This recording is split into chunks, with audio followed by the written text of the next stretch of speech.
Ziko wapi tusalimiane? Peoples.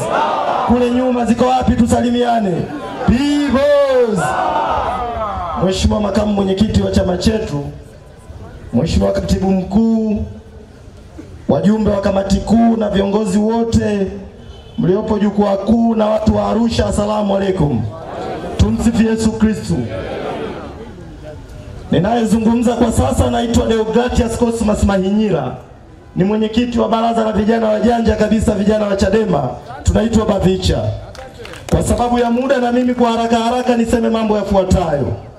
Jambo lolote linalohusu uhai likitokea kwenye taifa lolote, taifa lenye watu wenye akili huwa linasitisha kila kitu, linajadili uhai hata kama utakuwa ni wa mtoto mdogo. Leo wana CCM wanahubiri amani.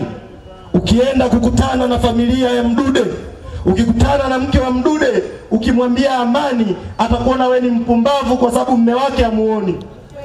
Leo ukienda kwenye familia ya Soka, ukiwaambia kuhusu amani, hawatakuelewa unamaanisha nini kwa sababu wamempoteza ndugu yao. Ukikutana na mtu anazungumzia maendeleo kwenye taifa hili, hataeleweka kwa familia ya mtu anaitwa Amani Manengero kwa sababu barabara lami itawasaidia nini? Yuko ndugu yao hawamjui alipo. Tulitegemea tuwe kwenye taifa linalothamini uhai wa watu wake.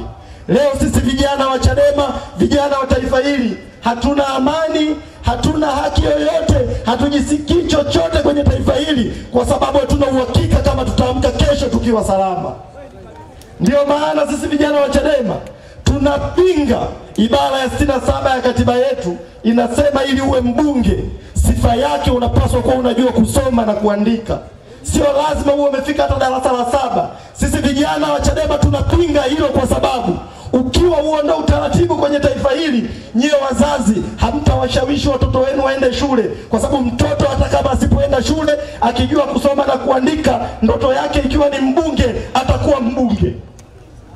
Si tunapinga vijana wa Chadema upumbavu wa namna hiyo.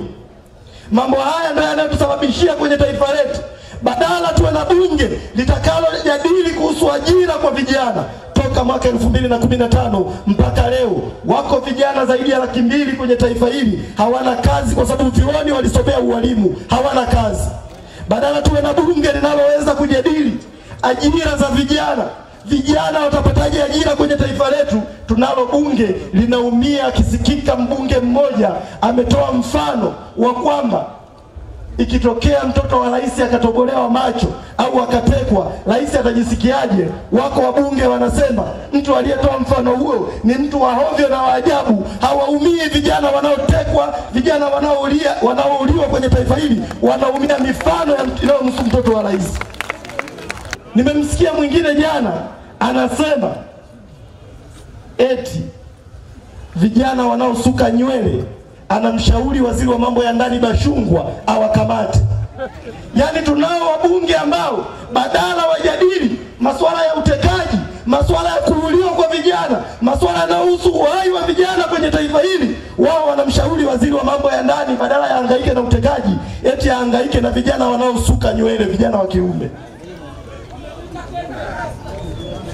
Wako wabunge wanaoita kenge. Mwingine nimemsikia na yeye anasema kwenye taifa hili ni lazima tutafute utaratibu, kanuni za watu kula. Watanzania hawajui kula milo kamili. Yaani kipaumbele cha wabunge wa bunge la jamhuri sio uhai unaohusu vijana wa taifa hili, sio tatizo la ajira linalohusu vijana wa taifa hili, sio masuala ya afya. Asilimia kubwa ya vijana wa sasa hivi kwenye taifa letu wanafanya bodaboda. Lakini leo ukidondoka na bodaboda, hiyo serikali ambayo ilipaswa kuwahakikishia vijana angalau bima ya afya, ukidondoka na bodaboda ukivunjika na mguu, huwa una uhakika kwenda kutibiwa hospitali. Sio kazi ya maana, lakini tulitamani serikali tutengenezee mazingira bora, ila hakuna wanachokifanya. Wao wanajadili habari za kumsifia rais na kumtetea rais.